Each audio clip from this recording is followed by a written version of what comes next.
కార్మిక వ్యతిరేక విధానాలను వీడనాడాలి. కార్మిక వ్యతిరేక 4 లేబర్ కోడ్లను రద్దు చేయాలి. మోడీ ప్రభుత్వానికి కార్మిక సంఘాల జేఏసీ డిమాండ్.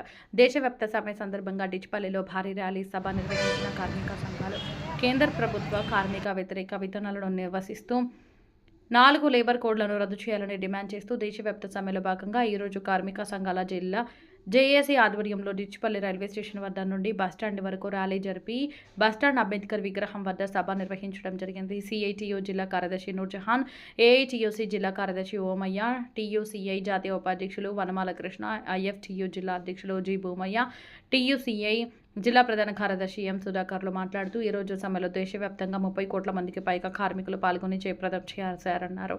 ఈ సమ్మె విజయం మోడీ ప్రభుత్వానికి గట్టి హెచ్చరిక చేసిందన్నారు. కేంద్రంలోని మోడీ ప్రభుత్వ సంస్థలను కార్పొరేట్ కంపెనీలకు అప్పగిస్తున్నదని ఆరోపించారు. అదానీ, అంబానీ, టాటాలకు ఏజెంట్గా వ్యవహరిస్తుందని, కేంద్ర ప్రభుత్వ విధానాలన్నీ కార్పొరేట్ కంపెనీలకు ఊడిగం చేసేలా కొనసాగుతున్నాయన్నారు. ప్రభుత్వ సంస్థలను ప్రైవేటీకరించి నిరుద్యోగం పెంచుతుందన్నారు. ప్రజల్లో మత విద్వేషాలకు రెచ్చగొట్టి ఓట్లు సీట్లు దండుకుంటుందన్నారు. నిత్యావసర వస్తువుల ధరలు పెంచుతూ ప్రజలను దోచుకుంటుందన్నారు. ప్రశ్నించిన వారిపై దేశద్రోహులని ముద్ర వేస్తూ ప్రజాస్వామ్యవాదులను నిర్బంధిస్తుందన్నారు. గత 70 ఏళ్ల కాలంలో మోడీ ప్రభుత్వ విధానాలు గత ప్రభుత్వాల కంటే అత్యంత ప్రజా వ్యతిరేకంగా కొనసాగుతున్నాయన్నారు. అందులో భాగంగానే కార్మిక వ్యతిరేక చట్టాలను తీసుకొచ్చే ప్రయత్నం చేస్తుందన్నారు. కార్మిక హక్కులను కాలరాసే 4 లేబర్ కోడ్లను రద్దు చేయాలని కేంద్ర ప్రభుత్వాన్ని డిమాండ్ చేస్తున్నామన్నారు. కార్మికులకు కనీస వేతనాలు 26,000, కనీస పెన్షన్ 9,000 అమలు చేయాలన్నారు.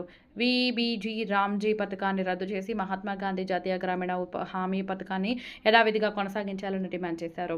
సంఘటిత, అసంఘటిత కార్మికులకు ఉద్యోగ సామాజిక భద్రత కల్పించాలని డిమాండ్ చేశారు.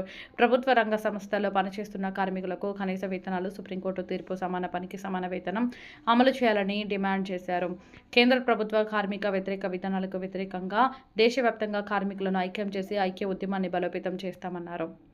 దేశవ్యాప్తంగా సమ్మెను జయప్రదం చేసిన కార్మికులకు విప్లవ జేజేలు తెలియజేశారు. ఈ కార్యక్రమంలో యూటీయూసీ జిల్లా కటారి రాములు, అనిల్, టీయూసీఐ జిల్లా నాయకులు వెంకన్న, కిషన్, మురళి, సాయారెడ్డి, కిరణ్ నాయకులు, సిఐటియు జిల్లా ఉపాధ్యక్షులు పెద్ద స్వర్ణ, సుకన్య, ఏఐటియుసి జిల్లా నాయకులు రాధకుమార్, అలీ, ఇమ్రాన్, ఫెరోజ్, రమేష్, ఐఎఫ్టియు జిల్లా నాయకులు మల్లికార్జున్, గంగాధర్, బీడీ భారతి, మోహన్, సాయినాథ్, సిఐటియు జిల్లా నాయకులు రేణుక, డి రాములు, ఎస్కే ఇమాం, ఎస్కే అబ్దుల్, సూర్యకళ తదితరులు పాల్గొన్నారు.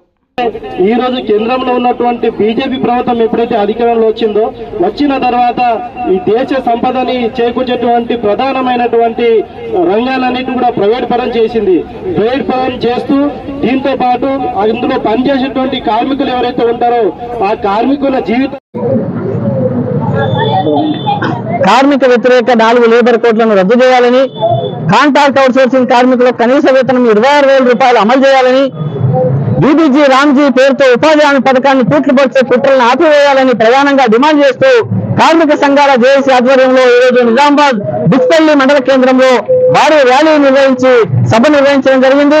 ఈ సందర్భంగా కార్మిక సంఘాలుగా, టీయూసీఐగా ఈ ప్రభుత్వాన్ని మేము హెచ్చరిక చేస్తా ఉన్నాం. ప్రధానంగా నరేంద్ర మోడీ ప్రభుత్వం కార్మిక వ్యతిరేక, రైతు వ్యతిరేక, ప్రజా వ్యతిరేక విధానాలను తీసుకొస్తా ఉన్నది. ఈ దేశంలోని మెజారిటీ కార్మిక వర్గాన్ని కార్పొరేట్ కంపెనీలకు ఊడిగం చేసేలా ఇవాళ కార్మిక చట్టాలు తీసుకొచ్చారు. కనీస వేతనాలు అమలు చేయమంటే, జీతాలు పెంచమంటే ఇవాళ హక్కులే లేకుండా చేసే ప్రయత్నం చేస్తా ఉన్నారు.